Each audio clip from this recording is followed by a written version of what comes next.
I've recently discovered puzzles by Stephane Chomine, and he's created a wide range of puzzles, but the ones that I've built lately have been these small puzzles with 4 to maybe 6 parts and take about an hour or two to solve. Now these are great for kids or anyone that just wants a puzzle to work on while they're watching TV or has a few minutes to fill in. I've chosen a couple puzzles here called Eperon and Etrier, and all the STL files are available in the link in the description. You can also find it by looking at printables.com. You can look for the designer called Crab, and you should see these 2 puzzles in the link there. This is a collection of some of the puzzles of Stephane Chomine's that I've created over the last couple weeks. They have between 4 and 6 pieces usually. To remove the first piece is anywhere from 15 moves to about 45 moves depending on the puzzle. Ingot's a little more difficult than some of the others. You'll notice a few funny identification marks on the front, and this allows the puzzles to be made with a couple different degrees of difficulty. So you may want to make it in an easy mode for children, a little tougher if you're a seasoned puzzler. Stephane Chomine is a very prolific puzzle designer. He's designed puzzles in metal, also in wood. You can see some of his designs here. They're often sell out very quickly. This is Etrier, which is one of the ones which I've created here today in plastic. It's beautiful in wood. He's also published a lot of his designs here. Over 700 designs are published on a site called Puzzle Will Be Played. And you can create your own 3D printed version by looking at the designs on this site. Most of the puzzles that I've built have come from this site. The 2 puzzles that I wanted to feature here today are called Etrier and Eperon. I think that's French for stirrup and spur. They take roughly about 30 moves to remove the first piece. Now we're going to look at the most difficult version of these puzzles. And as I said, I tried to create them in about 3 different levels of difficulty depending on the skill of the puzzler.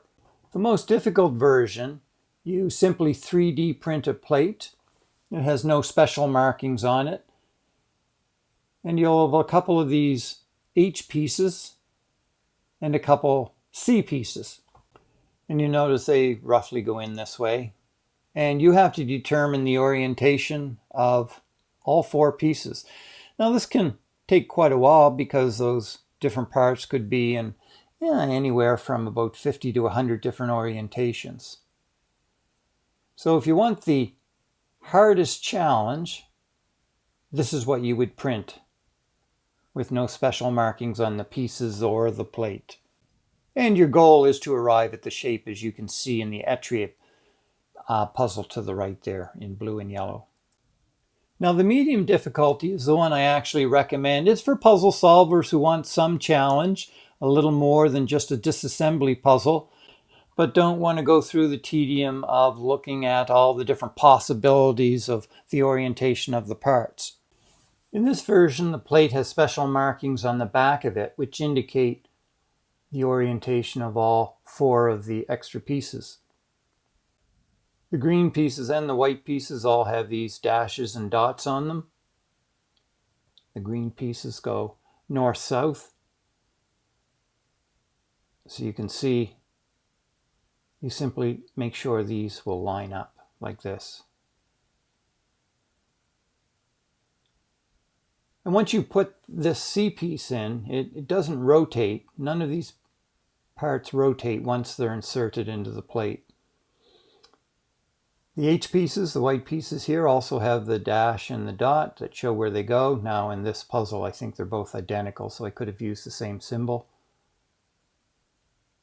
But having a plate and making sure you get the parts in the right orientation can simplify the puzzle quite a bit, not having to go through 50 to 100 different possibilities, but still can provide hours of challenge in getting those pieces all in the right position.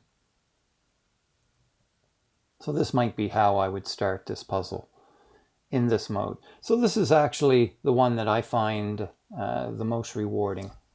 In the least difficult mode, we put the puzzle all together and we use it as a disassembly puzzle. This is great for kids or anyone just starting to get into puzzles. Now in this easy mode, we use a two-part plate, and that two-part plate can be either glued together or you can use screws. You'll see you have the same markings on the C pieces and the H pieces, so you know how they go together. But what you do is you orient the two C pieces together first, and then you'll put the white pieces inside. Now, in order to reset this puzzle many times, I recommend you use screws. I've used M2.5 by 8mm screws there.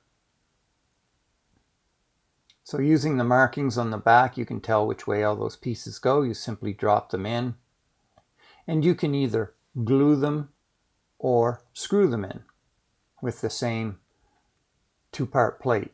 So I just use crazy glue. I'll use a little clamp. You got to be very careful not to get the crazy glue on the parts.